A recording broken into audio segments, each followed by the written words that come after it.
Mä oon Nanuk. Ja mä oon Saara. Ja tässä on meidän perheen vesikoira Kiki. Tähän vastaukseen voisi varmasti jaaritella pidempäänkin, mutta ehkä lyhykäisyydessä vaan siksi, että purjehtiminen tekee tosi iloiseksi ja onnelliseksi.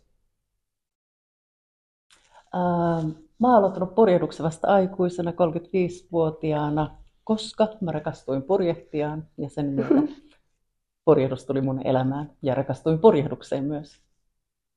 Ehkä purjehduksen monipuolisuus, että itse kun just on nyt kilpapurjehtinut ja sitten tekee lomapurjehduksia, niin semmoinen yhdistelmä, että siinä on niitä molempia ja sitten tietenkin yhdistelmänä sitten kaikki sosiaalinen vielä purjehduksen ulkopuolella.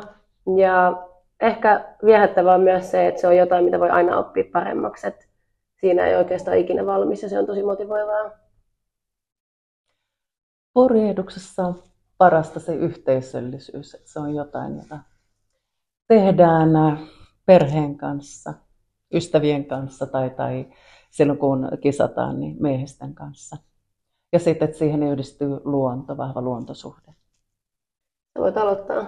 Mä oon ollut HSS:n jäsen 20, vähän päälle 20 vuotta.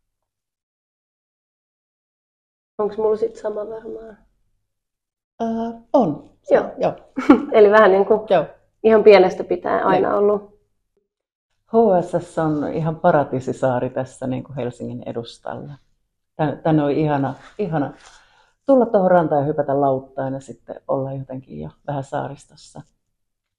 Ja HSS-seurana on tosi yhteisöllinen. Täällä on kaikenikäisiä ihmisiä. Täällä on hirveän semmoinen hyvä tunnelma. Kaikki puuhaa samojen asioiden parissa. Täällä vaan viihtyy. No, aika hyvä kiteytys. Siinä tuli varmaan just oleellisimmat.